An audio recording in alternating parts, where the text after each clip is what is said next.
First of all, Buon Natale. Buon Natale. Yes. And Buon Capodanno. Happy New Year too. And then, and so we begin. Let me just tell you a little bit about what's going on in here besides the wonderful presentation that we're going to have tonight. And I'll introduce the speaker in a second. You have in front of you, for those of you who haven't been here yet, this year, a Neapolitan Presepio. I know some of you have been here already and seen it.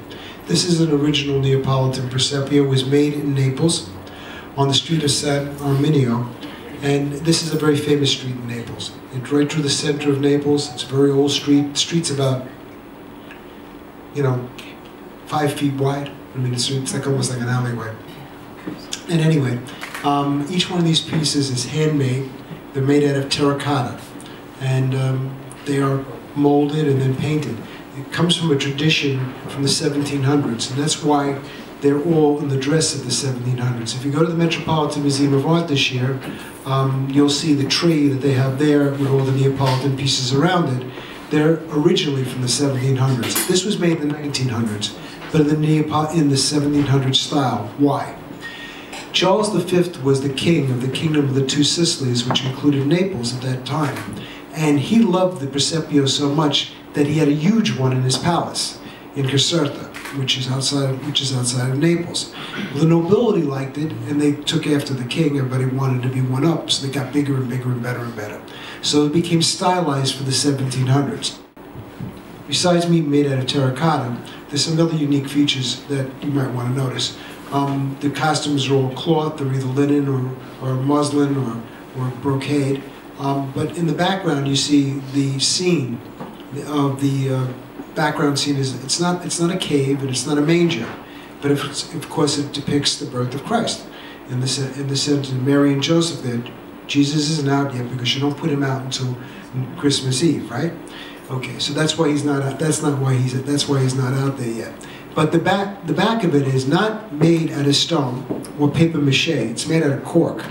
This is cork tree on the bottom here, and each piece is shaved from the back of it, hand painted, and then made to look like stone. In the center of the Presepio, like I said, it's not a manger. It is it's a temple. It's a temple in rooms, and you can see it's broken on the top. And the symbolism is, it's the end of the old, the temple is destroyed, and the birth of the new. The rising of the phoenix, same symbolism. So that's the idea. And I just want you to have a little bit of background. There's a lot more to it, but just have some idea. And you might want to take a look at it because they're very, very unique. This is the Freedom Peace Presepio, which was given to the people of Naples that are in America. Now, to our program for this evening. Fiorella De Carlo. Fiorella is no stranger to the Italian American Museum, and probably to just about everybody in this room as well. Everybody has seen her, and probably on television, and also in various different presentations. She's been here twice before presenting for us, and she's graced us again. I said when I spoke to her, I asked her if she would do something around the Christmas season, to do something about the food and the traditions of the Christmas feast, and she liked the idea, and she said she would do it. Now, as you know, she's a registered dietitian. She has her own blog as well, and if you look at her, you would think that she starves herself, but she really doesn't. And so, but she loves to cook, and she loves to eat, and she loves to eat good food, healthy food, and nutritious food as well. So without further ado, I'm going to give you Fiorella De Carlo. Thank you so much for coming back.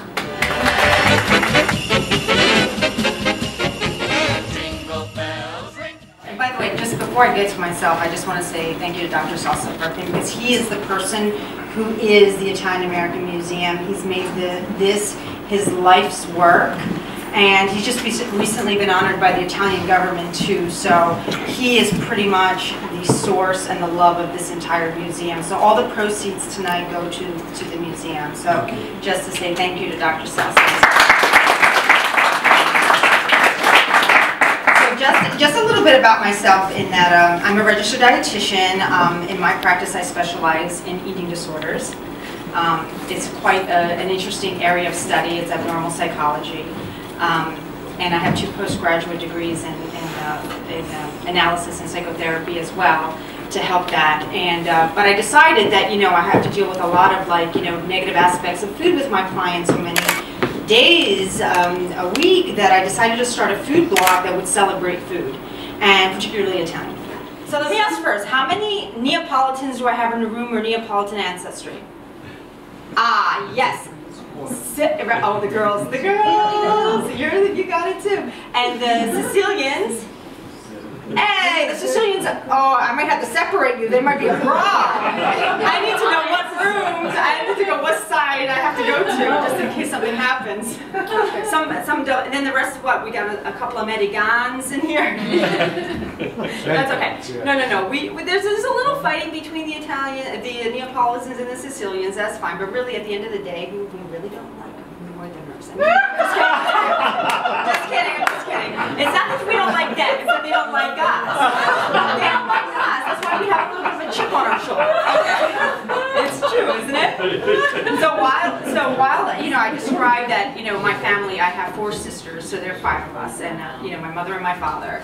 And why we were considered extremely Italian was because, you know, my father on Sunday, he would sit and listen to Neapolitan songs and cry at the dinner table. And my mother's like, God, you know, you're stressing us out. I mean, because he was so nostalgic, because the Neapolitan songs are so earthy and they're so kind of very mourning and weeping of the old country, and just sitting crying, like, oh my God, this is stressing me out. Dad, stop it. Okay. But that's how, you know, we were attached. And the other part of it, too, is that the Italian immigrants that came here from Sicily and Naples were from the poorer parts of the country, right? So they came here, and you know, they came into a land where they, you know, made some money, and some of the food that they took over here, it became a little bit more elaborate. But like if you think of something like meatballs, for example, right? So where we're from, we don't really do it. It's mostly fish. Once in a while, there's a little bit of. I have my story of my father with the 1 steak for 20 people that he would tell us that we would have to divvy up for everybody. But so you know, if they had it, they would only have it on Sunday, and they were little tiny meatballs, you know, because they didn't really have beef down in the South. Really, it was more something for the North.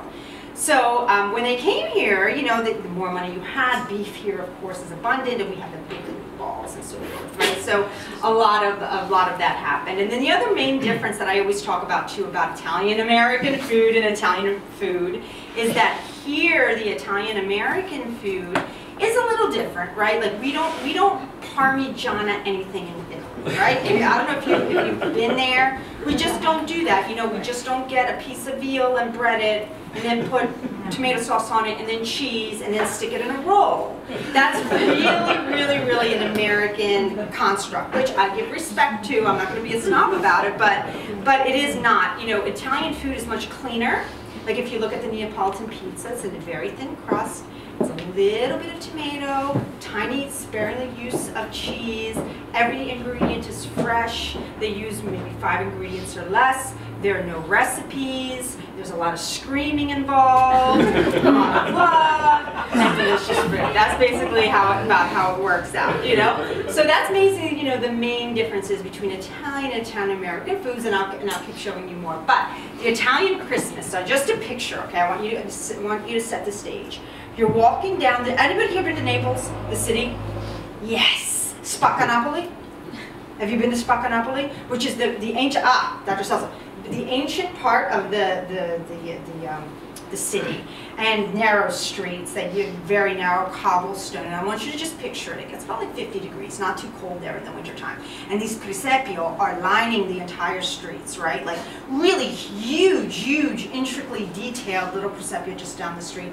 And literally there are chestnuts roasting on an open fire. They're beautiful, and you can smell wafting, and the torrone and all of that in the streets, and the fishermen screaming and yelling and selling their wares, and it's just beautiful, right? And so you have the Presepio Napolitan, and then of course we have the midnight mass. Everyone be here at the midnight mass, right, on Christmas Eve? Anyone sat through that? So it's a long mass.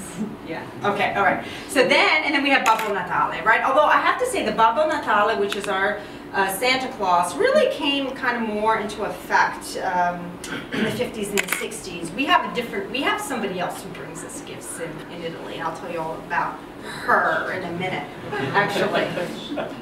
So here we are, the Feast of the Seven Fishes. Now this is mainly a southern construct, okay? In southern Italy and Naples, we do the Feast of the Seven Fishes. The Northerners, I don't know what they do. They do something else.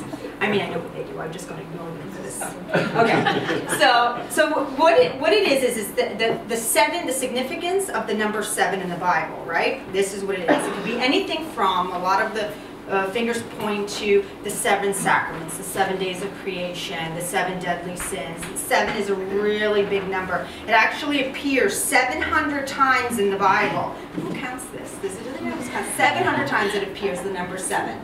But, you know, and some people do 13 fishes, some do 11, always on the odd numbers, but mainly the 7. You know, it's funny, I ask my mother, sometimes I ask her, you know, what did you do when you were younger? I'm doing a presentation. Did you do you always did the Feast of the 7 Fish? And she's like, oh, some years, sometimes it depends on how much money we had. Sometimes it was the Festa Tre Pesce. Sometimes it was the Festa Uno Pesce. Depends on how much money you had that year, right? Okay, so these are the different components that we would have here. And I want everyone to raise their hand and tell me which one they've had. And I see Mr. Chris back there who knows about the bacala, yeah? Or stock. You know what I mean? We call it the stock. It's we have a dialect, right? Kristen, we have a dialect? Yeah. Every region has a dialect. Okay. So first we're going to do, I have a number of them. I only have 7 because I want everyone to tell me what they did. And you can do it 2 ways, this fish, right? Classically, southern Italy will do everything fried, fritto, okay?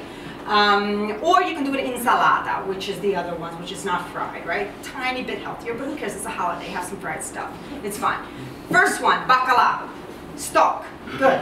You have to get this salted cod, right? So this is back in the day what they used to do. They used to salt the cod to remove the moisture from it so that bacteria wouldn't grow.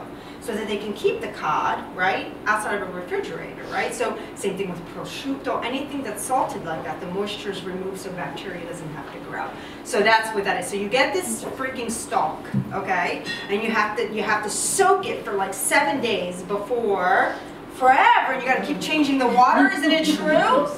It's such a hassle, but it's very delicious. So you can like fry it up, or you can make it insalata too. Then we have baby octopus. And anyone do that? Baby octopus? Nice. Good. How about the big octopus, the mama octopus? Good too. Yeah. So this is you have to cook it very slowly, because it can be tough, and then the whole thing can be ruined, right? And it's interesting because in a lot of southern Italian and Mediterranean countries, pulpo is very popular and delicious. So it's always on our table. And then we have others, right? So now, Capitone, who's a real Italian in here? Who woke up on Christmas Eve morning and found live eels swimming in their bathtub? Dr. Salsa, me too. Me too. Right? Now, you're not a real Italian unless there are eels in your tub. Okay? That's basically what it is. Because, my father always taught me, you only buy your fish live. Never buy it if it's been dead or so forth, right? So we have to go to the fishmonger. We have to touch everything, like make sure it's moving. The clam, the conch, the thing, make sure it's moving, right? And then also, by the way, you always said, hey, keep your eye on that guy. He's going to weigh the ice. Don't let him weigh the ice. He'll charge you for the ice. You know what I mean? You got to keep an eye. My father. So then we have the eel, and then you know how to cook this eel when it's alive? You ever been into this scenario? Let me demonstrate. Any vegetarians in here? Good. All right. So this is what you do. So you get a live eel, right? And the thing is wriggling around like this. You can't control it. So you got to gut this thing, right? If you got to cook it. So yeah. Okay. Anyone's cover your ears if you're squeamish. So what you got to do with this eel, and you got to pick it up, right? And you got to bang it on the counter to stun it, and it gets stiff. And you have like a few minutes when it's stiff for you to cut it open and pull the guts and then cut it up, right? Is this dramatic or what? This is what's happening, okay? I'm like 4 years old. I'm terrified. And so then you throw this into the frying pan, and the thing is still moving. It starts to move like rigor mortis didn't set in, you know. So that's Christmas Eve at my house. All right, okay. So that, and then we move over to, you can also have it frito as well. And then you have the spaghetti con vongole, right? You have rosso bianco at your house. Rosso. Rosso, right? It's traditional. With the pignoli seeds. Thank you for the Sicilian pignoli seeds to put in there. But you know what I've done lately too? What you can do instead of, if you don't want spaghetti, if you go like across the street to Oliva de Paolo's, they can sell these friselle to you. You know what these are? There's like really crusty bread in a circle. They're whole wheat. And they're really hard. They're, you know, they're almost like stale bread. And what you can do is you can put it in everybody's plate. And then you can pour the zuppa di cozze on it and it soaks in. You know, with a little bit of basil and garlic cut up over top of it. It's really delicious in case you don't want, you know, some of the spaghetti as well. Then you can do that at any time with the white or the bianco or the, probably the bianco is better. The white sauce for the clams is better for the friselle. So that's one option. Then we have shrimp, of course. That's pretty tame. We can handle shrimp. And then conch. Who does the conch here? Scungili, classically known as. Scungili, I love the conch. That you have to touch. You can get it in Chinatown here, close by, if you ever want to get it. We grab it before we go to Jersey, actually. You get it? No, I said, but would you? Would I? If it's alive. If it's alive, I gotta touch it to see if the thing comes out. That's what I have to do. And I gotta watch the ice. The fish are on the block and your hand starts breaking out in the rash. Yeah, that could be that. It could be. But in addition, you have to like check it and make sure the guy doesn't put the extra ice in there because they'll charge you more. And then the sardines. Now these aren't sardines classically what Americans think are sardines, like the sardines in a can. These are alici. Do you know about that in Sicily? The alici, the big sardines, where they fry, and they're very delicious. They're like delicacies. They're delicacies now, but they're actually poor man's food, you know, back in the country. So then, okay. And then, this is Christmas Eve, remember, right? And this is all leading up to going to midnight mass. Not that we all go to midnight mass, because who goes to midnight mass? It's just two people here. Yeah, a lot of the time we just go to sleep. But before that happens, we have some beautiful wine. And this is actually my grandfather's wine cellar in Naples. And that's an old grape press that he used to make wine in his basement as well. We have a very popular Southern Italian wine here. And today, actually, when you go out there to eat, you're going to have a great treat because we have Rob Cittadino here, who is going to pair all of the crostini that I've made with each of the wines from the Southern Italian region. So it's a huge treat. He's a wine expert, and I really am just honored that he's here today. So, and again, you know, all this Vesuvian soil is influencing the grapes of this beautiful wine. And then that sauces us up just enough to play tombola. You guys know about this? Yeah. Yeah, look what I got here. Bingo. It's Italian bingo. And right here, we like to think that this is the shape of the Vesuvius, right? We shake it up. And my grandmother, you know, every one of these numbers, okay, has a meaning, like, in Italian. And I remember, I was across the street buying this the other day, and I was like, all these little descriptions with the names of the numbers, right? And I'm like, these are rather tame. How come the ones my grandma taught me were all dirty? All like these dirty words with the numbers. It's like, what is she doing? It's weird. I guess that was just in my house. But very young, we'd have our liqueur, and we would play, and we wouldn't play for cookies. We would play for money. Very early on, it was a big thing, depending, each of the cards, depends on how much that year, I guess, you know, how much you made that year. Each card could be either $1 or it could be $20, right? And you play it like bingo, but you can do like 3 or 4, quadrenne, quindina, or scopa, you do the whole thing and you win, and then you win money that's in the pot, right? And this is played on Christmas Eve, Christmas, after dinner, and New Year's Eve as well. So after, I'm going to draw the raffle out of this here, which should be a very lively image. And then we move on to the dolce, right? Dessert on Christmas Eve.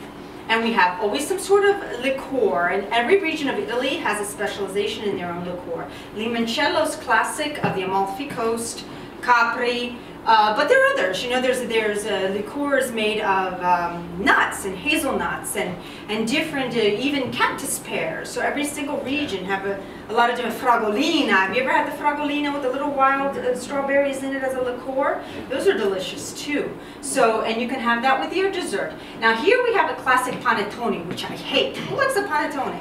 Anybody? No, but it's our version of the fruit cake, right? Yeah. The only one that's even remotely okay is the pandora, the one without the candied stuff. Yeah, because the fudge in it. The fudge chocolate. Yeah, and all this candied. That's another very Italian-American thing. Like our classic pastries is sfogliatella, and then we also have cannoli, you know, from Sicily, which is the best cannoli in the world. But when you see the Italian-American version of it, they stuff it with all of these candied things that it's just too sweet. And Italian desserts are not really sweet. You know, they're just very lightly sweet. And cheese sometimes can be considered a dessert plate too. And then of course there's nuts. There's always roasting nuts at Christmas time. And chestnuts is one of the big guys. And you have to make sure that you cut a slit into this chestnut, because you put that in the oven, it will explode, as it has happened many times in my house. You will hear it, right? And then we have the cookie plate, okay? Now this is a big thing, and I'm just going to say something here, because right there, that's my Zia Ursula, and she passed away this year, and I have to say, this is going to be our first Christmas without her, and she was 100 years old, okay? And she was the matriarch of our family. Like anything that happened went through her first. The entire town came over to her house, right, in New Jersey. And what she would do every year is she's sitting there making all of these cookie plates, the struffoli and the fig cookies, right? Ricotta cheese cookies, and she'd make huge plates of cookies. So when everyone came and paid their respects, right, on Christmas Day, after church, she would give out, you know? And if you said something she didn't like, she'd smack you in the face. And she would do it. She would get up, she'd lift up her, kick you in the butt. That's the way she would do it. She was so cute. And you know, and what's a really interesting story, and this is something that, it sounds a little weird now, but it's funny. Her sister came to the United States and married an Italian gentleman. Her sister had 10 children. And she died during childbirth of her 10th child. So my Aunt Ursula, she was in the convent, about to become a nun, okay?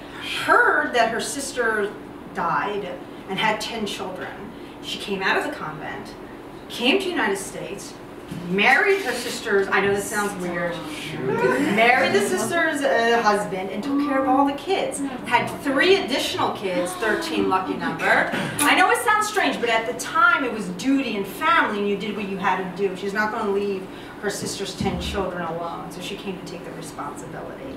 So I know, she had the Dickens in her, that one. And I remember when I first came to the United States, I went to her house first, and she taught me how to cook. She's so sweet. Yeah, I'm gonna serve. But okay, so there's our cookie plates, and here are some other classics on the Italian cookie plate. Are the torrone, which is also very popular in other parts of Spain. I love the one with the pistachio inside. Classically, it's almond and hazelnuts as well. And then we have cannoli. Now cannoli, again, my Neapolitan aunt told me, when you go to Sicily, I need you to go get cannoli from there. I'm like, wait, we have cannoli here. It's like, no. Sicilian cannoli is a whole different story. So I had to have a dozen cannolis sitting on my lap in the plane from Palermo to Naples, and to bring my aunt some cannoli. And then we have the cassata too, which is this classic Sicilian cake. And we have a Giacomo here from Apulia, okay, which is right up the street here. And there he is, right there, and he is straight from Sicily. This is all good. By the way, he has this delicious pistachio, which I love pistachio, gelato. And they always get gelato wrong here. He does it right. It's so delicious. The pistachios are from Bronte, right? Yes, right. Now Bronte is right off the slopes of Etna. So the pistachios growing from there. I also have a recipe for pesto pistachio on the side note. Amazing. I also made some pesto tonight. You're gonna try it. Okay, so separate. Okay.